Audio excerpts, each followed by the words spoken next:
Buenos días, respetados estudiantes. Espero que todos estén bien. Vamos a empezar el día de hoy y quiero como mirar tres problemitas del quiz y especificarles una cosa que descubrí ayer gracias a la realimentación de algunos de ustedes. Entonces les pido por favor que me confirmen si me pueden escuchar y si están viendo mi pantalla. No, todavía no la van a estar viendo, pero si me pueden escuchar por ahora. Buenos días, profe, sí se la escucha. Listo, gracias. Ya les comparto la pantalla. Listo. ¿Pueden ver la pantalla?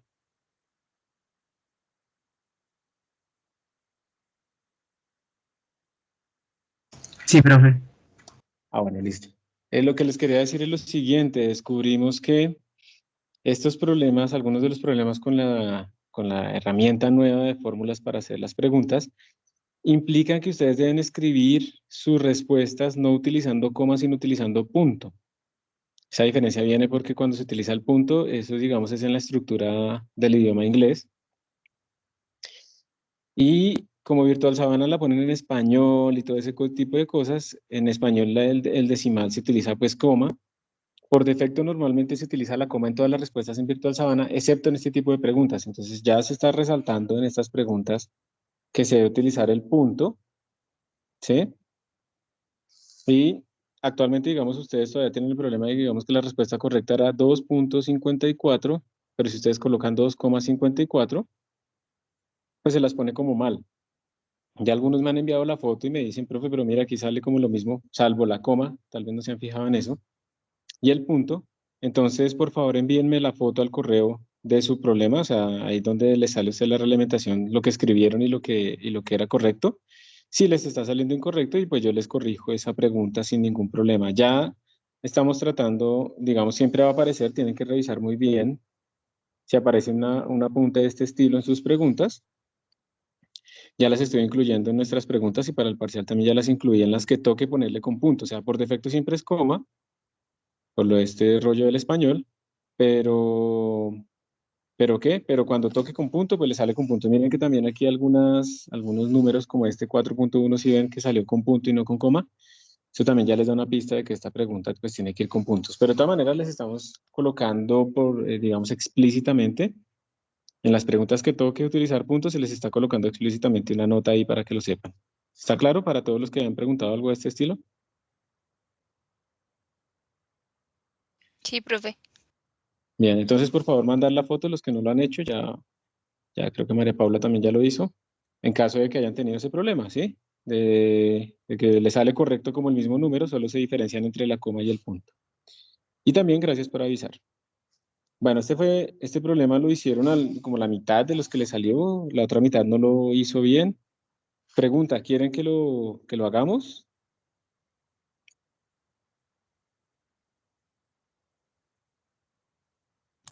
Sí, profe, profe. por favor. Listo.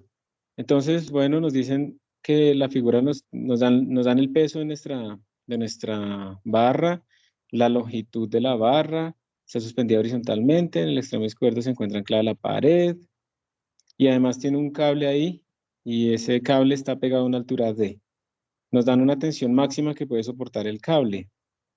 Entonces nos dicen cuál es la distancia D que corresponde a esa tensión máxima. O sea, nos dieron ya la tensión y nos dicen entonces que esa distancia D cuál será. También después nos preguntan que si queremos que no se rompa, porque en este momento la distancia D que estamos buscando es precisamente cuando tiene la tensión de rompimiento, o sea, se va a romper. También se nos pregunta si deberíamos como aumentar o disminuir esa distancia.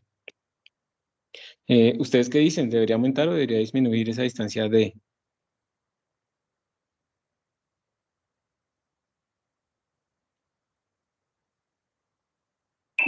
Aumentar, ¿no, profe? Debería aumentar. Digamos, intuitivamente uno lo puede pensar. ¿Cómo haría yo para sostener esto mejor? Si tengo, si tengo aquí como digamos la cuerda en esta forma, tengo que hacer como mucha fuerza porque la estoy jalando contra la pared le hace una normal también. Y estoy como luchando contra todo eso y no estoy sosteniéndola como tal, realmente lo que yo quiero es que no se caiga por acción de la gravedad, ¿cierto? En cambio, si la pongo así, más alta, va a ser para mí más fácil sostenerla porque solo estoy luchando más o menos como contra la gravedad y no contra la normal del techo. Entonces, digamos que eso es lo que intuitivamente uno tiene y ahora vamos a ver cómo es. Entonces, este problema es un problema de equilibrio como los que hemos venido haciendo nosotros. Y entonces lo primero que tenemos que hacer es escoger nuestras fuerzas para dónde van, ¿cierto? Dibujarlas y en dónde actúan. Las fuerzas las vamos a hacer sobre la barra porque es precisamente donde tenemos toda la información y toda la confluencia de fuerzas y podemos pues, sacar lo que necesitamos. Entonces, primero que todo nos dijeron que la barra era uniforme, entonces su peso va a actuar aquí en la mitad, en el centro de gravedad va a estar acá en la mitad, en el centro de masa. Aquí tenemos un mg. Tenemos una tensión acá, pues que va a lo largo de la cuerda, una tensión T. ¿Qué más tenemos? ¿Qué más pondrían ustedes?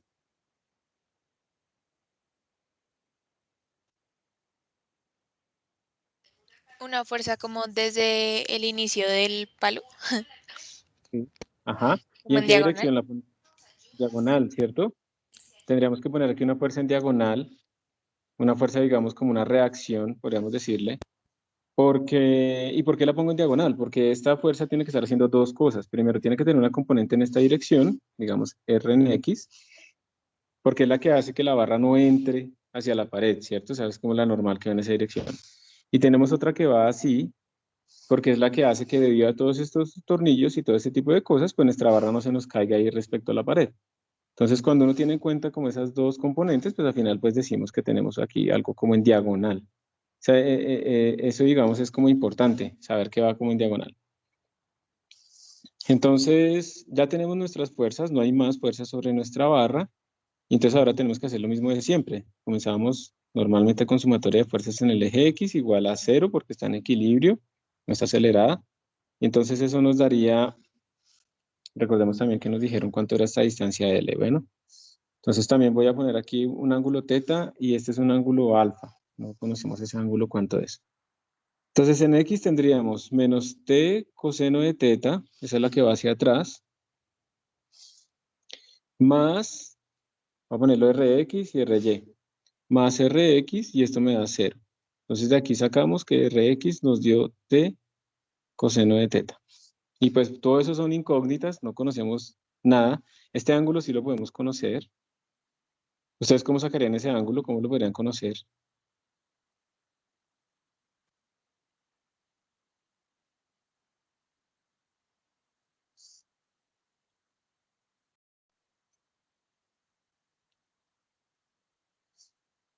Ya miramos por la geometría cómo hacerlo. Hagamos la sumatoria de fuerzas en Y. Si digamos tuviéramos el L que lo tenemos, pero también tuviéramos el D, podríamos sacar el ángulo sin problema, ¿cierto? Pero entonces, bueno, sumatoria de fuerzas en X nos dejó ahí una información, creo que no nos dice mucho. Sumatoria de fuerzas en Y tendríamos T por el seno de teta que va hacia arriba, más RY que también va hacia arriba, menos MG igual 0. Entonces, de nuevo, aquí tenemos incógnita del ángulo porque depende de D. Este sí lo tenemos porque la vamos a igualar a la máxima, pero no podemos hacer como nuestro problema fácilmente. Entonces, dos ecuaciones con tres incógnitas. Ahora lo que vamos a hacer es torques. ¿Dónde se pararían ustedes para hacer este cálculo de torques lo más sencillo posible?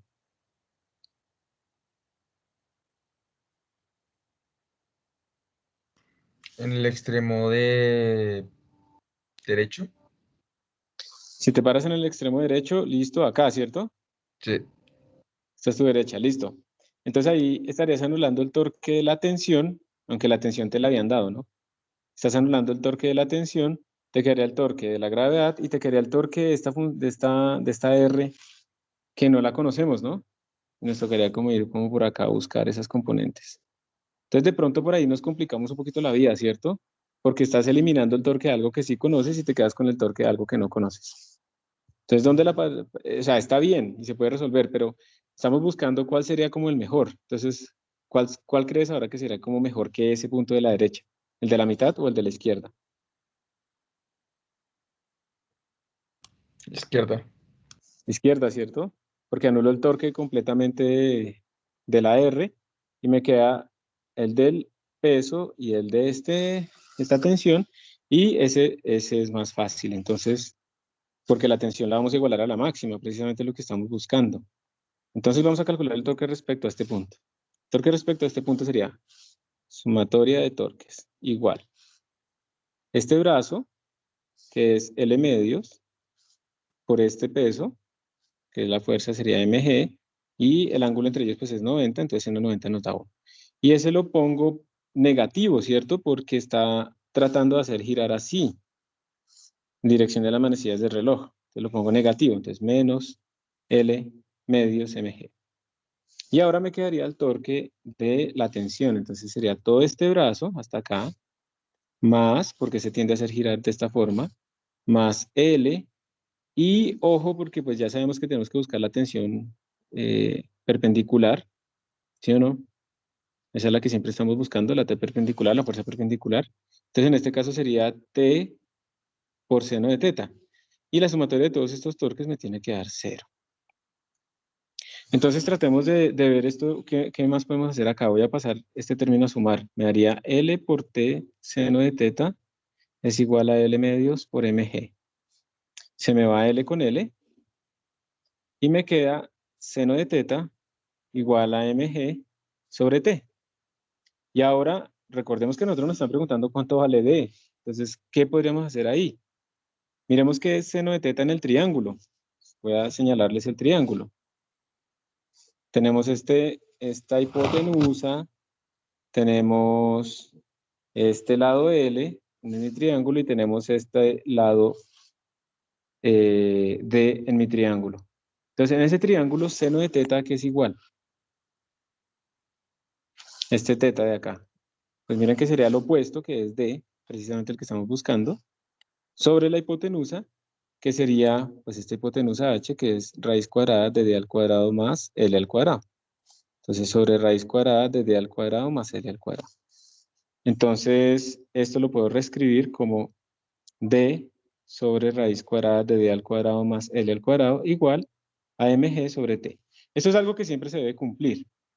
Y nosotros ahora lo que vamos a hacer es darle un valor a t, el valor de t máximo, y con eso despejamos d.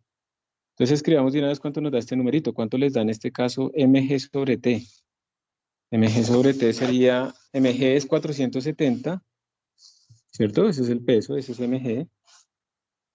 Sería 470 sobre la tensión máxima que nos están diciendo, que es 1240 en este caso. Eso nos da 0.38.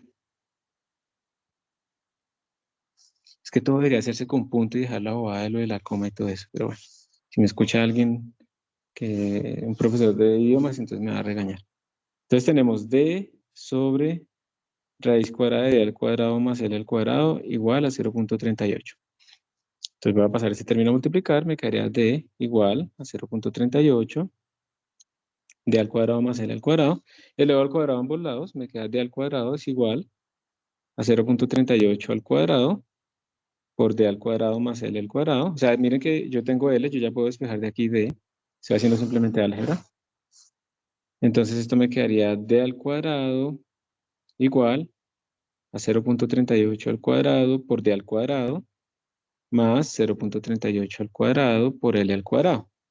Entonces voy a pasar esto a restar y voy a factorizar. Me quedaría d al cuadrado factor de 1 menos 0.38 al cuadrado igual a 0.38 al cuadrado por l al cuadrado. Y bueno, voy a reemplazar todo esto cuánto es. Esto sería 0.86 igual, y esta otra parte, ¿cuánto es que es L? 4.1 metros. 4.1 al cuadrado por 0.38. Esto me da 2.43. Entonces, d al cuadrado me dio 2.43 sobre 0.86. Eso me da 2.82. Y entonces d me da raíz de 2.82, o sea, 1.68 metros.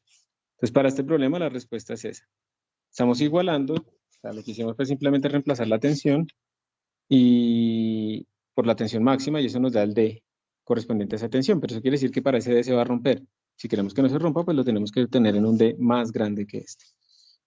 Si ven que ni siquiera necesitamos hacer sumatoria de fuerzas en Y y en X, o sea, solamente haciendo los torques en un punto apropiado, podemos resolver nuestro problema. Eso digamos que es lo que yo quiero y les he estado tratando de hacer énfasis siempre que hemos hecho estos problemas.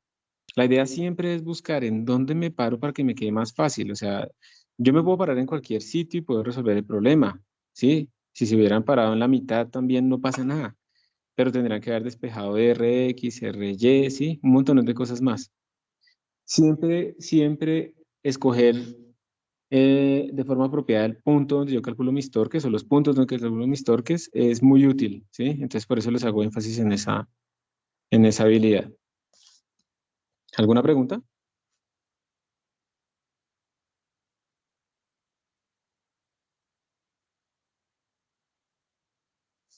Yo aquí solo saqué 3 problemas para hacerle realimentación porque la verdad es que había varios que le salieron, no sé, a 4 personas porque esto pues es al azar, otro a 5 y no respondió ninguna bien. Pero cuando voy y los miro, pues son problemas que ya hemos hecho realimentación o los hemos hecho en clase o los hemos hecho en algún momento. Y pues no vamos a estar corrigiendo el mismo problema varias veces porque eso pues ya lo que implica es que no se está estudiando todo ese montón de ejercicios que estamos haciendo, que no se digamos que hay algunos de ustedes que sí lo valoran, los felicito, pero hay unos que como que no le están valorando eso de los ejercicios y después se van a dar cuenta que si uno no hace ejercicios en una clase de física, ahí sí que menos. Entonces es muy útil tener esos ejercicios, pero muchas veces no sirve con poner el video de ejercicios a 2x, porque pues a 1x o a 2x el ejercicio siempre va a salir resuelto en el video, pero no implica que uno entienda más rápido. O sea, hoy, idealmente, ojalá algún día surja la manera en la que uno se pudiera inyectar como el conocimiento o algo así, pero actualmente eso no va a funcionar muy bien, ¿sí? Entonces, por favor, tienen es que, pues, que hacerlos y ahí sí utilizar los videos como guías. Pero yo no voy a reimplementar ejercicios que ya hemos hecho en clase. Bueno, bloques pequeños de masa no sé qué están sujetos a los extremos y el centro de una varilla de tal masa y de tal longitud. ¿Cuál es el momento de inercia del sistema en kilogramo metro cuadrado alrededor de un eje perpendicular a la varilla que pasa por un punto a un cuarto de su longitud? Se me suena que ya lo hicimos, pero bueno, vamos a mirarlo. Esta es nuestra varilla. Nos dicen que hay unas masas, sí, ya ahora sí me acuerdo, este sí lo hicimos. M y M. Y están rotando aquí, alrededor de un eje, por ejemplo, en esta dirección, alrededor de un eje que pasa por acá y nos preguntan el momento de inercia. Pregunta, ¿quieren que lo hagamos o no? O simplemente lo planteamos.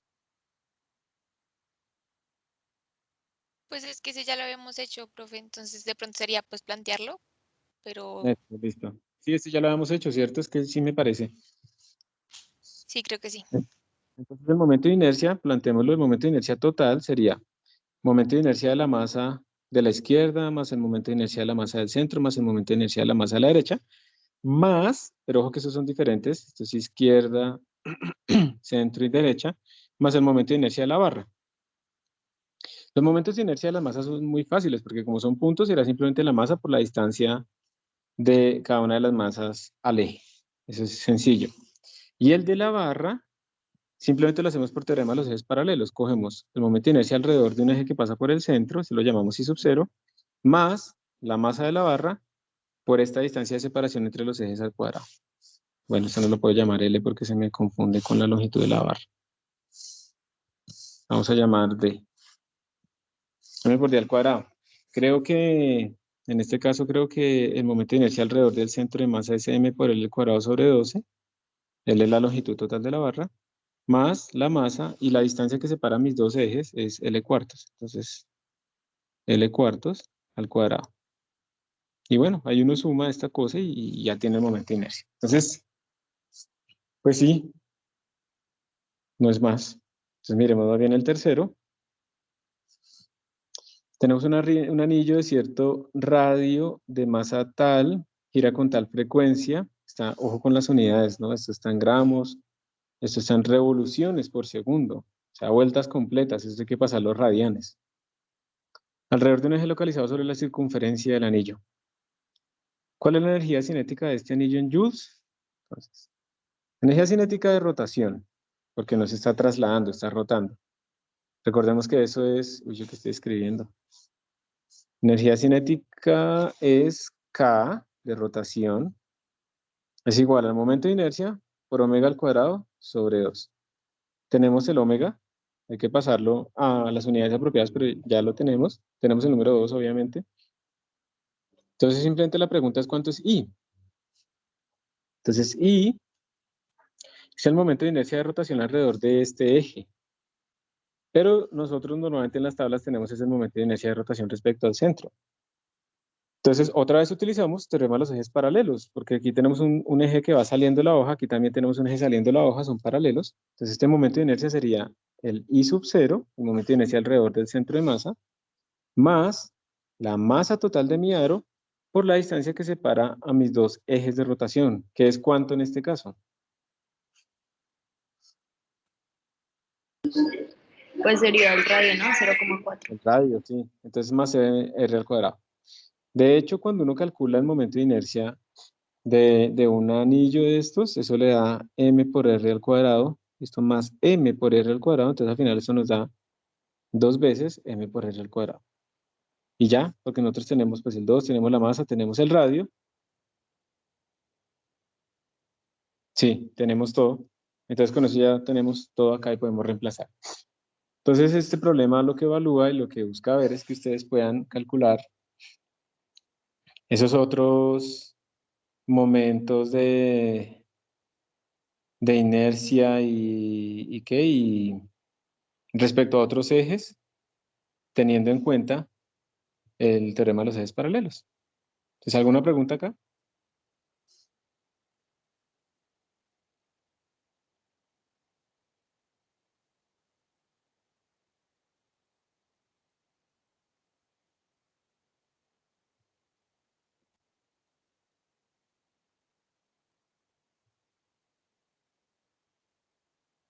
Bueno, entonces ahora ustedes tienen alguna pregunta.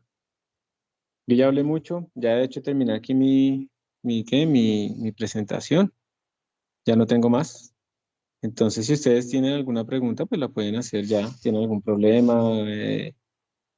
Bueno, también personal, pero digamos que eso es mejor discutirlo aparte, pero que si tienen algún problema de física en particular que no hayan entendido o alguna cosa que quieran ahí. Ah, esperen que aquí había escrito José Ignacio, qué pena, yo no me di cuenta. Si se consigue el ángulo teta donde termina en verde y luego con la función tangente se obtiene el valor de... Sí, también, o sea, también lo puedes hacer así. Y eso también es una forma de resolverlo, José Ignacio. Lo que pasa es que, como les digo, yo lo que estoy buscando es que tratemos como de generar un poquito esa intuición de en dónde deberíamos hacernos nosotros para que nos facilite el problema. No puede dar diferente. Si quieres, lo podemos mirar. Si no hay más dudas ahorita, si quieres, lo podemos mirar. ¿Listo? Entonces, tienen la oportunidad ya de preguntar. Y si no, pues volvemos a ese problema para mirar lo que dice José Ignacio.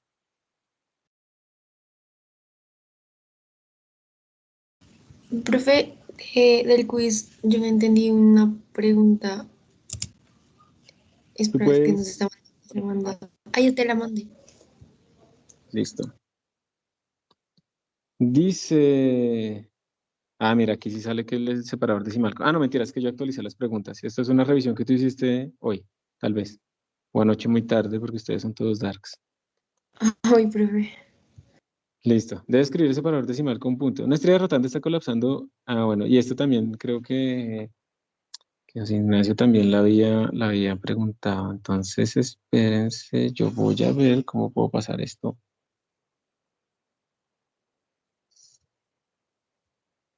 Y lo hacemos. Un momentito.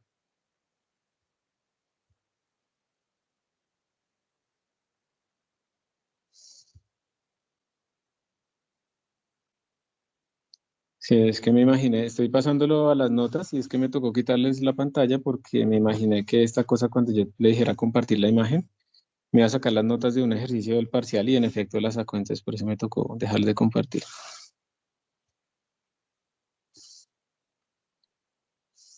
Listo. Entonces,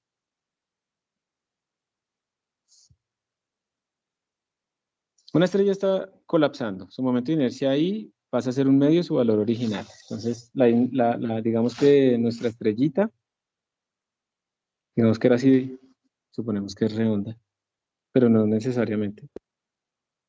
Y está colapsando, ya está rotando a una velocidad, tiene un momento angular I y una velocidad angular omega, y está colapsando, está comprimiéndose, así como mueren todas las estrellas. Se va a volver más pequeñita, entonces va a tener un nuevo momento de inercia y va a tener una nueva velocidad angular. Simplemente porque no hay torques externos. Entonces como no hay torques externos, vamos a asumir que se conserva el momento angular. ¿Y por qué podemos decir eso? Pues porque no nos dijeron que existieran toques externos. De hecho, nos dicen que no existen toques externos.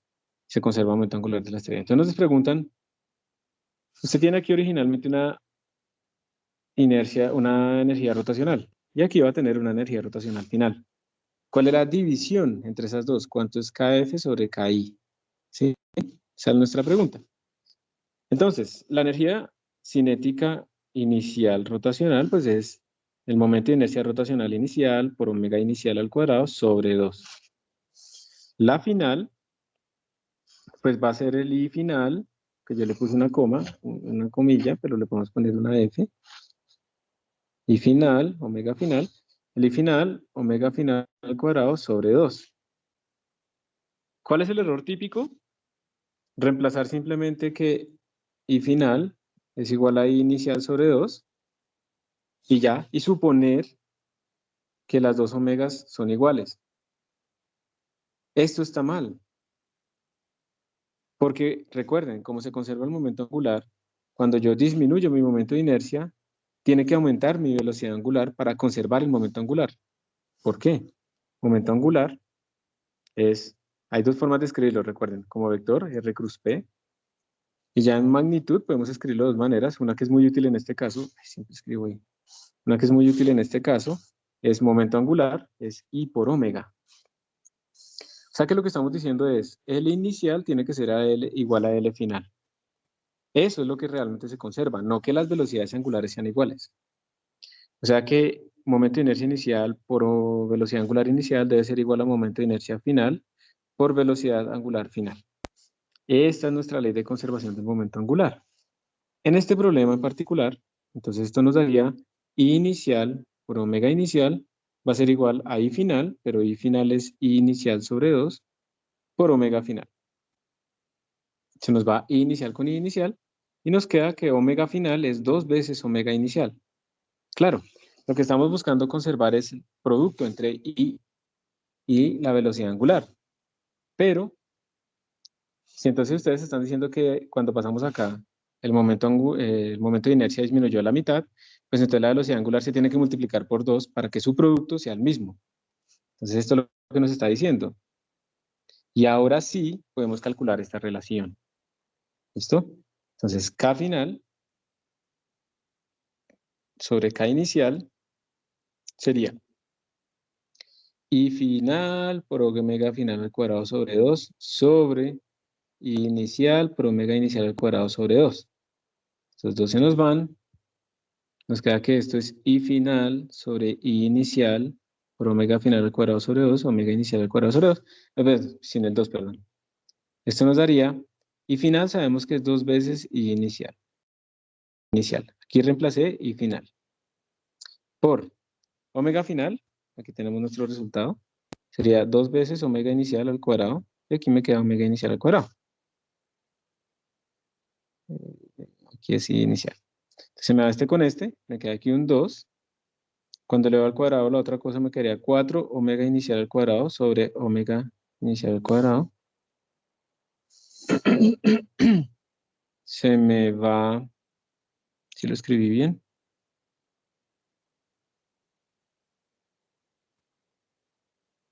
Se me va este con este, ¿cierto? Y al final me quedaría 8. Eso está raro.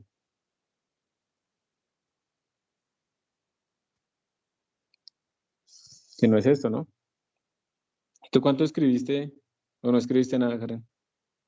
Karen Liliana. No, profe, yo no escribí nada. Entonces voy a revisar si lo hice bien. A ver, tan. Omega final es el doble, listo. K final es I final, omega final al cuadrado sobre 2. Inicial y final es... Ay, aquí la embarré. Ustedes no me dijeron nada. Y final. Nos dijeron que el I final era la mitad, ¿cierto? Entonces esta cosa sería I inicial sobre 2 y todo sobre I inicial. Por omega final es 2 veces omega inicial. Todo al cuadrado. Todo al cuadrado. Entonces esto se me va esto con esto, me queda un medio por, aquí me queda 4, omega inicial al cuadrado sobre omega inicial al cuadrado, se me va esto con esto, entonces me queda 4 sobre 2 y al final esto me queda 2. Entonces ahí sí queda la respuesta que está en la pregunta. Entonces, cosa muy importante, muy, muy importante. No hay que asumir que la velocidad angular es la misma, no. Si se conserva el momentum angular, eso quiere decir que si yo cambio a mi momento de inercia, tiene que cambiar también mi velocidad angular para que el producto de los dos, que es el momento angular, se conserve. Entonces, lo que se conserva aquí es el momento angular, no la velocidad angular. El momento angular es el que se conserva. Entonces, gracias a eso pudimos sacar cuánto era la nueva velocidad angular. Y con eso podemos sacar la relación o la división entre lo viejo y lo nuevo. ¿Listo?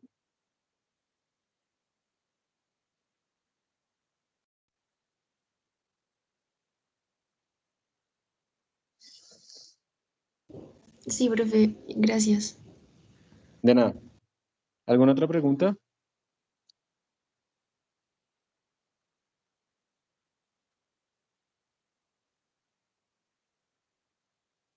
¿Algún otro problema que no hayan podido resolver o algo así?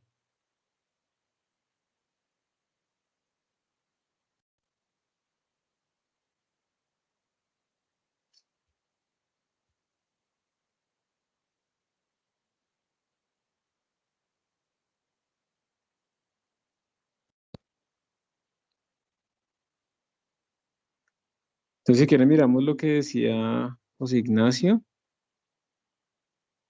Me voy a devolver entonces a esa presentación, a esa parte de la presentación.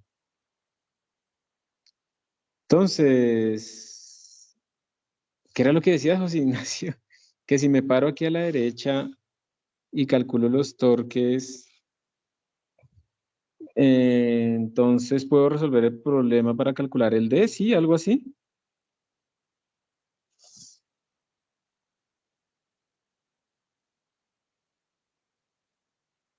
Ah, sí, claro, son otros datos, sí, porque eso estaba con variaciones al azar. Ah, bueno, listo, entonces no es nada de eso. El parcial, entonces, como saben, va a tener 6 preguntas cerradas y 2 preguntas abiertas. Las 2 abiertas, ustedes tienen que enviar los procedimientos por Teams, como siempre. Ahí están casillas para que pongan la respuesta y pues cuando se cierre el examen puedan saber si esa respuesta que pusieron está bien, pero pues también se les va a revisar el procedimiento. Tienen que ser muy claros, los procedimientos muchas veces están llegando sin explicarles, sin explicar lo que están haciendo. No tiene que ser un tratado, pero sí tiene que como que tener un orden primero que todo, porque a veces como que botan una hoja llena de cálculos para allá y para acá y no se sabe cuál es el inicio y cuál es el final. Eso ya les baja la nota, entonces sean ordenados por favor en eso. Y como decir, ¿no? Entonces despejo de acá no sé qué, se les está viendo explícitamente, por ejemplo, que indiquen por qué se paran en cierto punto para calcular un torque y por qué no en otro, ¿sí? Lo que hemos estado como haciendo énfasis. Entonces, que expliquen por qué se paran ahí. No se les dice dónde pararse ni nada. Ustedes deben escoger en dónde y explicar por qué. Y entonces tienen esas 2 preguntas abiertas, cuya nota, digamos, es 0 en Virtual Sabana, porque se le pone la nota es cuando yo revise los procedimientos. Y las otras 6 que son cerradas se distribuyen de la siguiente manera. 3 son completamente nuevas, principalmente el tercer corte, y las otras 3 se sacan de los quizzes que ustedes han venido presentando, empezando, digamos, una pregunta viene por allá de conservación de la energía, otra de momentum y otra hacia el azar. Entonces, vienen como 3 de quizzes que hemos estado haciendo durante todo el corte. O sea que son preguntas que ustedes ya vieron o corrigieron o hicieron probablemente. Entonces es como una especie de, como de ayuda. Otras tres son nuevas, pero pues que si ustedes entendieron el tema pues no pasa nada con que sean nuevas porque uno no se va a aprender los problemas. Y las otras dos son las de procedimiento. Se les anota también, por favor, tengan mucho cuidado con eso, con poner el punto cuando toque o la coma cuando toque. Por defecto siempre es coma, pero cuando sea con punto se les indica para que lo tengan claro. Y no sé si tienen alguna otra pregunta al respecto o de cualquier cosa.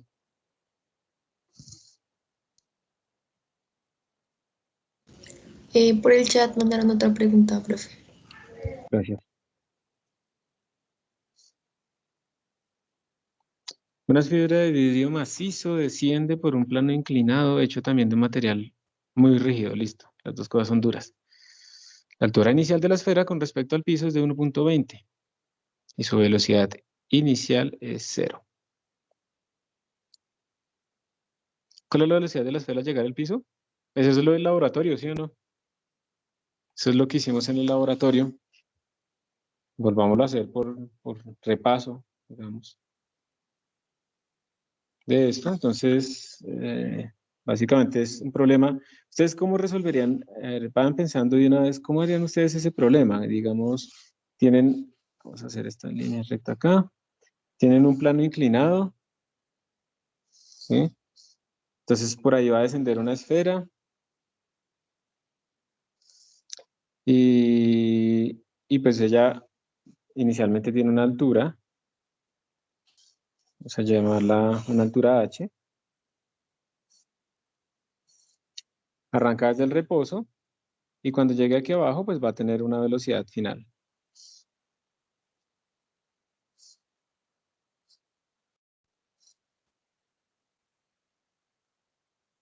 ¿Será que la puedo mover? Yo nunca he podido mover estas cosas.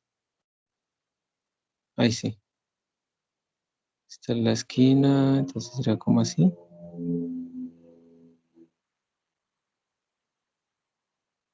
Un error típico que observé en el informe es que no tuvieron en cuenta, digamos, colocaban la altura de la rampa, toda esta altura, pero en el video como tal, la esfera, digamos, cuando ustedes calculaban las cosas, cuando calculaban su velocidad final, la esfera estaba era como por acá. O sea que realmente en la realidad la esfera solo había descendido como este pedazo.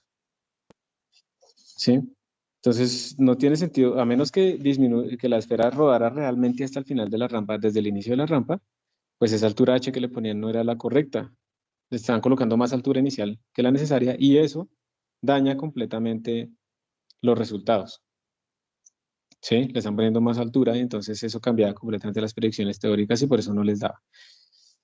Bueno, volvamos acá a este problema. Entonces aquí tenemos una velocidad inicial que es igual a 0. Bueno, una rapidez inicial igual a 0 y nos preguntan la rapidez final acá. Obviamente aquí la esfera también va rodando, ¿cierto? Con una velocidad angular omega final. Pero como va rodando, pues tenemos una relación entre omega y BF. Además tiene un radio R. ¿Ustedes cómo harían este problema? ¿Lo harían por fuerzas, por cinemática, por energías?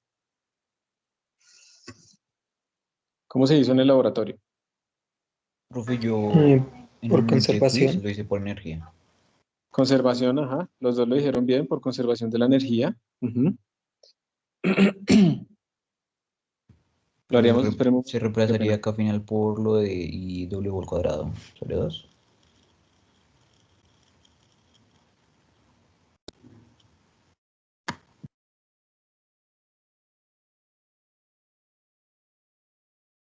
Entonces lo haría, o sea, ustedes lo pueden hacer por fuerzas, lo pueden hacer por cinemática, fuerzas combinadas con cinemática, por todo eso se puede hacer, es mucho más largo. Aquí lo haríamos por energías, simplemente porque es más corto, simplemente porque es como natural, o sea, nos están dando como un estado inicial y nos están pidiendo un estado final. Entonces es como más claro pensarlo así. Simplemente es por eso, no es porque toque hacerlo así. De nuevo, ustedes tienen una caja de herramientas, la idea es que pues escojan la mejor herramienta, ¿sí? Para hacer el trabajo. Entonces, vamos a escribir nuestra ley de conservación de la energía completa. Entonces, la variación de energía potencial, que en este caso solo sería gravitacional, más variación de energía cinética, que es rotacional y translacional, es igual al trabajo no conservativo más el trabajo externo. Trabajo externo no tenemos, no hay fuerzas aquí externas influyendo, porque la gravitación no es externa porque la estamos teniendo en cuenta en la variación de energía potencial, o sea que la Tierra hace parte de nuestro sistema. Y la variación, trabajo no conservativo tampoco lo vamos a tomar. Esto de todas maneras tiene aquí un detalle, ¿no? O sea, hay fricción, porque si no hubiera fricción, esto no rotaría. Pero esa fricción, digamos que genera una disipación, pero a la vez también genera un torque. Entonces, ella trata de frenar nuestra partícula, pero a la vez le da un torque y entonces esos dos trabajos que hace la fricción se cancelan entre ellos, entonces al final este trabajo neto es cero. Entonces, simplemente suponemos es que, o bueno, más bien, concluimos que no hay trabajo acá de la fricción neto, trabajo neto. Y entonces tendríamos simplemente que delta K más delta U es igual a cero. Entonces, como tenemos energía potencial gravitacional, tenemos que escoger un nivel de referencia. ¿En dónde pondrían ustedes su nivel de referencia para medir las energías potenciales gravitacionales? ¿Dónde quieren ponerlo? Da igual, pero pues hay que escoger. ¿Dónde lo pondrían?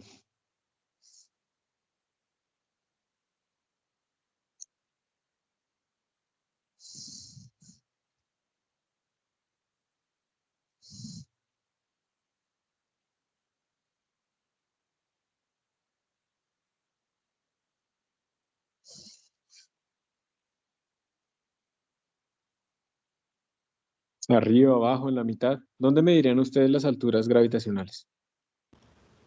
En el suelo, profe. En el suelo, listo. Entonces la pondríamos aquí en el suelo.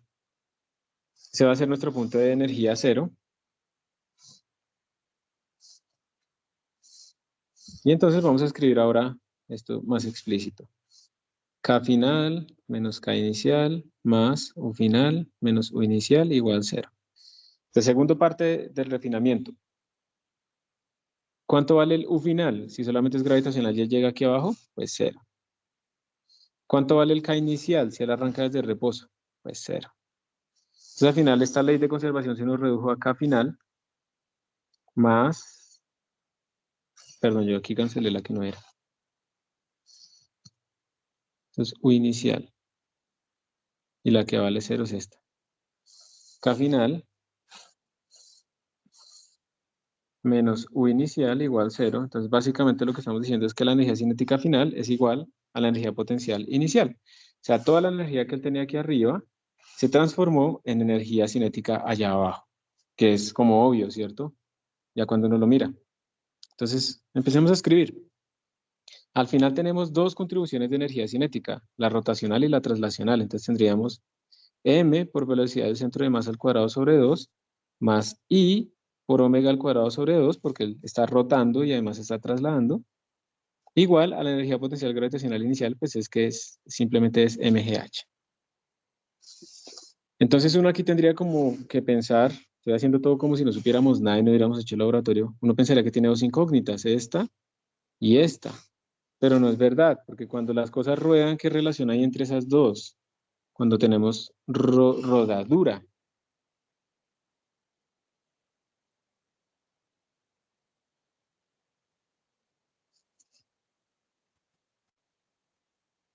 Cuando las cosas ruedan, ¿se acuerdan? Entonces tendríamos, ¿cómo es?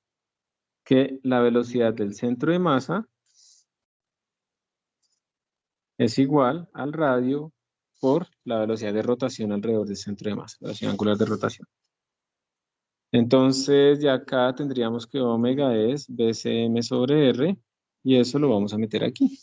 Y tendríamos M por BCM al cuadrado sobre 2 más I sobre 2 por BCM sobre R todo al cuadrado, igual a MGH. Esto nos daría entonces M BCM al cuadrado sobre 2 más I sobre 2 por BCM al cuadrado sobre R al cuadrado igual a MGH.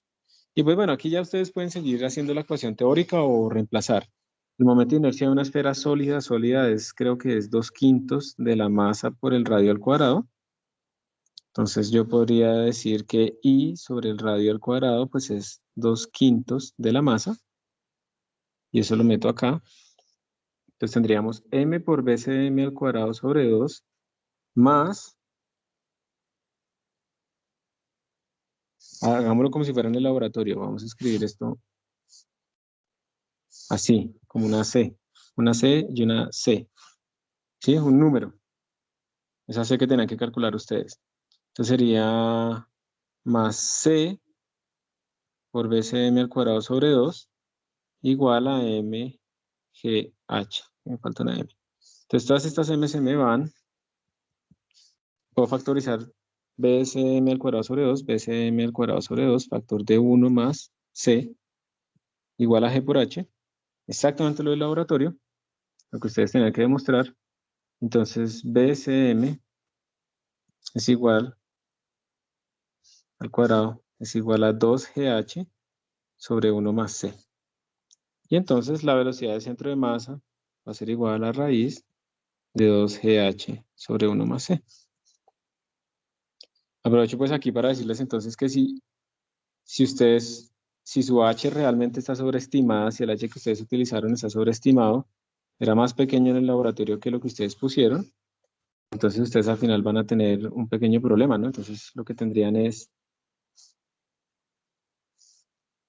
bcm al cuadrado igual a 2 por g, y este h será como un h más un corrimiento sobre 1 más c, ¿sí? Y entonces ya no les van a dar exactamente las cosas que decíamos, tendríamos que esto sería 2gh sobre 1 más c más 2g por ese corrimiento sobre 1 más c, entonces ya tendrían un punto de corte que no es igual a 0. Siendo que antes decíamos que sí era igual a 0. Entonces ahí está uno de los problemas en el análisis que he visto que tuvieron en el laboratorio. Pero bueno, entonces al final, estos problemas los resolvemos de la misma manera, conservación de la energía, y simplemente tuvimos que aplicar nuestra ligadura de rodadura. ¿Alguna pregunta ahí? David, creo que David fue el que hizo esta pregunta. No, profe, muchas gracias. Listos.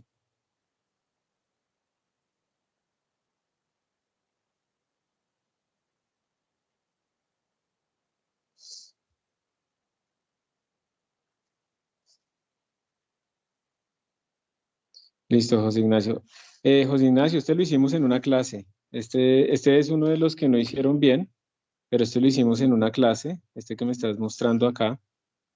Entonces, toca que revises allá. ¿Qué parte es importante? Este también lo hacemos por energías, ¿sí? Este también lo hacemos por energías. Muy bien.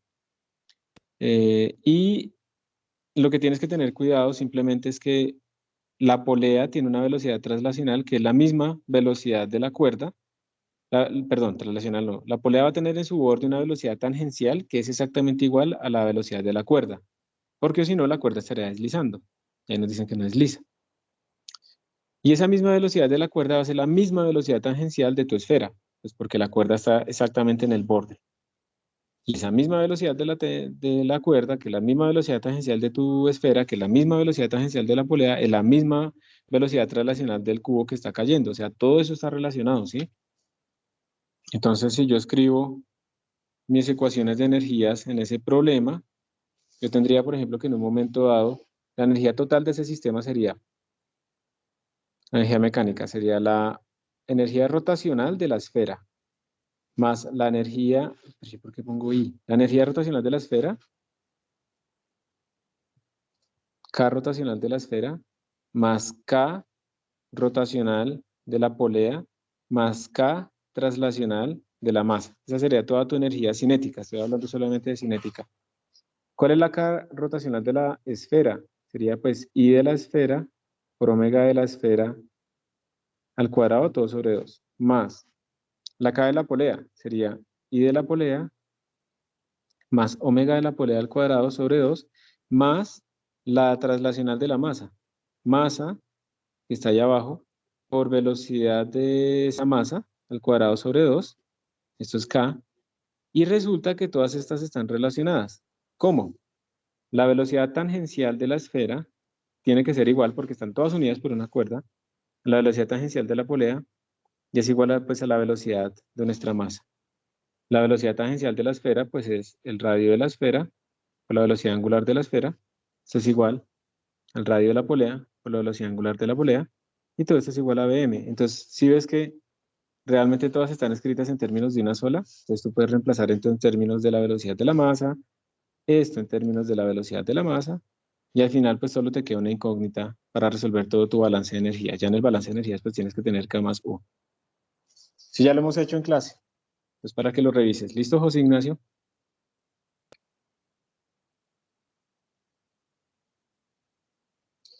Y Juan Mateo pone aquí otra que nos preguntan, nos dan como una gráfica del torque en función del tiempo y nos preguntan el momento angular. Entonces esta es como más conceptual esta pregunta. Entonces lo que les están dando a ustedes pues es como una gráfica del torque en función del tiempo, ¿sí? Y les piden el momento angular en cierto tiempo. ¿Sí? En ese tiempo específico. Entonces para esto, para poder entender, tenemos que ver qué relación hay entre el torque y el momento angular.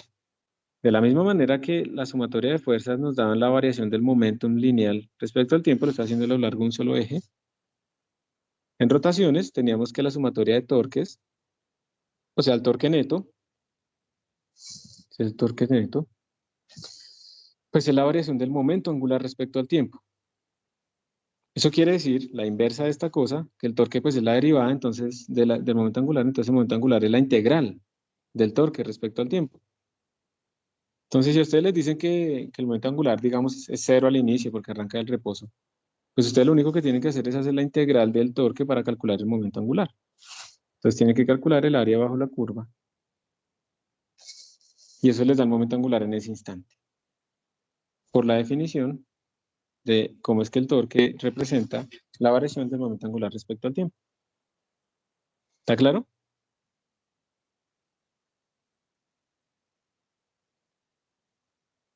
Sí, profe, gracias. Pues tienes que mirar ya es cómo calculaste. Ah, José Ignacio. No, te tiene que dar el mismo resultado. Si quieres me puedes tomar una foto de tu procedimiento y lo podemos corregir. A ver, que no creo que ya alcance yo a hacer este problema, pero ese ya estaba hecho antes, José Ignacio. Vamos a ver. Te dicen cuál es la velocidad del objeto cuando ha descendido no sé qué. Entonces mira, voy a ver qué alcanzo a hacer en un minuto y medio. Volviendo al problema de José Ignacio, entonces tenemos todas esas ligaduras, ¿listo? Entonces al inicio está quieto nuestro sistema, digamos, aquí está la esfera, aquí está la polea, aquí está nuestra masa, y luego la masa va a descender, entonces voy a poner el nivel de referencia ahí, voy a decir que descendió a una altura h. Entonces lo que tenemos acá, como no hay fricción ni fuerzas externas ni nada de esas cosas, es que mg por h, o sea, esta energía potencial gravitacional que tiene esta masa, esta es la masa cuadrada que está colgada en la cuerda, se va a transformar en energía cinética de todo el mundo cuando ya haya descendido. Entonces va a ser I por velocidad angular de la esfera al cuadrado sobre 2, I de la esfera, más I de la polea, velocidad angular de la polea al cuadrado sobre 2, más M de la masa por la velocidad al cuadrado sobre 2. A ti te están preguntando esta B. Entonces aquí tienes que reemplazar las ligaduras que escribimos ahorita. Esto sería la misma B, pero sobre el radio de la esfera al cuadrado, más I de la polea por la velocidad sobre el radio de la polea al cuadrado, todo sobre 2, más m por b al cuadrado sobre 2. Y ya, aquí simplemente factorizas después el b al cuadrado, factor de ya no sé qué cosa, las pasas a dividir y ahí obtienes tu velocidad. Tienes que tener en cuenta pues cuál sería el momento de inercia de la polea y cuál sería el momento de inercia de la esfera. Entonces si te dicen que es un cascarón, es diferente. Si esto es un cascarón esférico, es diferente si sea una esfera. Tienes que tener mucho cuidado con eso, ese es uno de los errores. Y ahí hay una variación así en ese problema. Entonces, si quieres, resuélvelo de nuevo y me cuentas si todavía no te da. Me mandas una foto de cómo lo estás haciendo y de qué es lo que te está saliendo. ¿Listo? En este caso, mira que ten cuidado porque es un cascarón. Entonces el momento de inercia de un cascarón esférico, o sea, una cáscara, no es igual al de una esfera sólida. Entonces hay que tener cuidado con eso. ¿Listo, José Ignacio? Entonces me avisas. Y bueno, chicos, con esto terminamos. De todas maneras, si tienen más dudas, me pueden escribir en cualquier momento. Yo trato de responderles lo más pronto posible. Nos vemos el jueves. El jueves de 9 a 11, pues yo también tengo la asesoría, por si acaso. Y mañana, y hoy también hay asesoría de profesores de física y mañana hay también asesoría de profesores de física. Y ustedes pueden reservar con cualquier profesor cuando quieran. Éxitos en todo y que les esté yendo muy bien en esta última semana. Estas últimas semanas metan toda la ficha. No es que ay, estoy cansado, no se rindan al final. Ahorita es cuando menos se pueden rendir. Ya les queda poco. Y ojalá pues que les quede conocimiento, ¿no? Para largo plazo. Hasta pronto. Muchas gracias, Gracias, profe. profe.